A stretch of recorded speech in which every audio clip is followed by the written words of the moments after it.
On a little side note, something I'd like to share with you guys, just kind of popped in my mind a minute ago, is you often hear developers and people that claim to know what they're talking about talk about high and dry properties.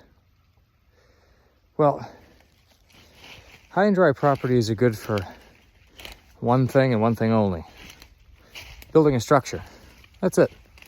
Obviously, you don't want to be building a structure in a swamp or in a bog or on something that's going to flood a basement, or you get the idea. But getting a property that's mixed woods is really the ideal. And by mixed woods, let's see if I can show you guys here. If you kind of look around, if you're unfamiliar with different types of trees, that's okay. But in through here we have maple, we have poplar, we have birch, we have spruce, you have pine, a few random oaks here and there. Each one of those trees tells you something different about your property.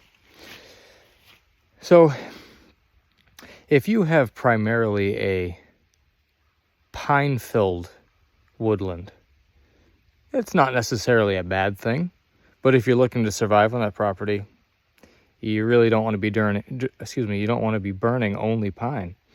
Pine's okay to get a fire started. It's okay to throw a piece in here and there when the stove is piping hot, but obviously you can't burn pine exclusively. So that's the thing to watch out for. Having enough spruce or pine or hemlock on your property can be important if you're looking to mill some of your own lumber, which I do. If you're looking to possibly build a cabin or a camp, or even just have some supplemental lumber to build a woodshed or something, versus having only hardwood. You don't really want to be milling up oak and things like that and hard finish wood for lumber sheds. Just my opinion, but so those are some of the things to keep an eye out for when you're looking at land. What types of trees does it have? And mixed woods is the best. You might think, well, every piece of land is mixed woods. Not really. Some are more mixed than others. You might find a piece of property that has mostly pine and spruce. You might have a property that's mostly hardwood, like oaks and such. So keep an eye out for that and think about what you want to build and use on your property. And going back to wetland, it's important to have some wetland. If your property is completely high and dry, like I said, it's only good for one thing. And that one thing, sorry, I just saw a pretty good sized buck. That one thing is building a structure, and it won't flood out. The problems that come along with high and dry land is that the higher up your property is, means the farther down you have to go to drill a well, generally. You take places like, in the mountains. Yeah, that's all high and dry. That's great.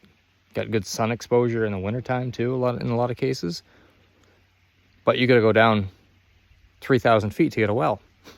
So you don't want to have to make work harder for yourself. There's absolutely nothing wrong with having some wetland on your property. Some. Not too much, because you can always fill it in. You can always build it up. There's a lot of different options for you. The other good things about having wetland is if you're a survivor type of person, if you like the idea of homesteading and off-grid living, and maybe you don't have a family, maybe it's just you and you're dying for this kind of lifestyle. Well, looking for wetland is important, because where there's water, there's animals. If you have a stream or a pond, I don't know if you can see it in the video, but there's a brook on the property. It's a freshwater brook that eventually leads out to the ocean. Perfect for animals. Absolutely perfect. Rabbits, deer, obviously, moose, bear, you name it, everybody likes to drink, especially people. So important that you have some water on the property. The other thing is when you have some wetland on your property and you have a lot of pines and spruce and things like that, that usually is indicative of high moisture content.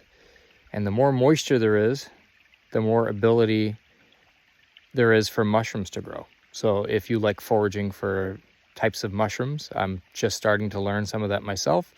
But that's what you look for. You look for a property that's got high moisture content, and you want to look at hardwood trees, primarily hardwood trees, and you'll see things like hen of the woods and chicken of the woods and so on. But I'm getting now to what I wanted to show you guys once I get over this little brook here.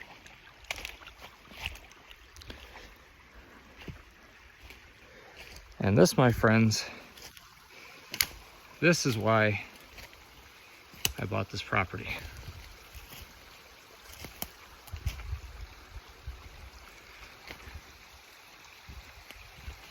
That's the ocean. That is a cove right off of the Atlantic Ocean.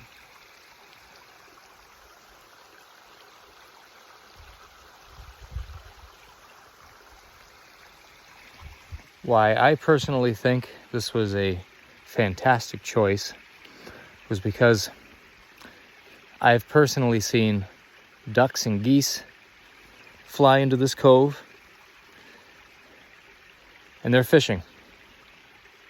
Well, birds are usually a great indicator, especially birds on the sea, of where there's fish.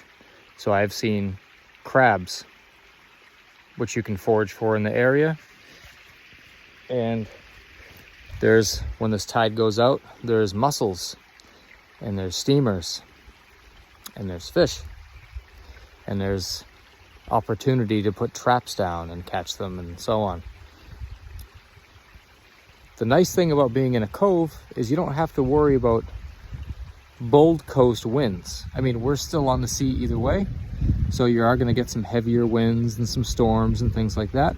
But we're protected by a couple of peninsulas and a few islands before you get right out to the bold Atlantic coast. But this is all salt water. At low tide, it dips right down.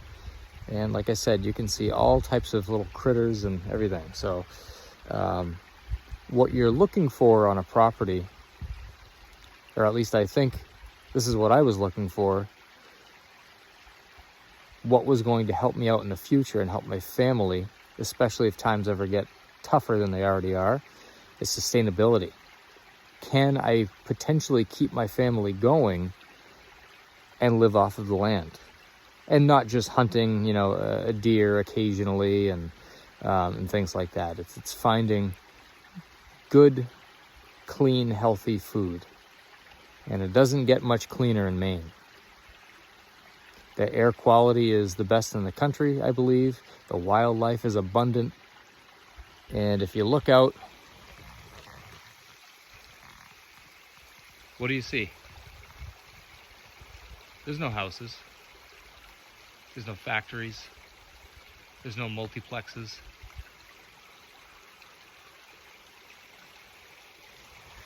I often refer to this area as the Alaska of the East Coast.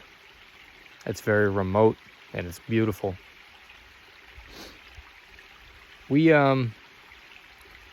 feel very secluded on this lot as we're going to continue to develop it and build a home and things like that. But we're also only about 7 minutes from downtown, where there's a couple of grocery stores and general stores and, you know, getting those essential things in the winter to keep you going. And there's some jobs around too. So those are all things to consider when moving closer off the grid, closer to your plan of moving off grid, that is.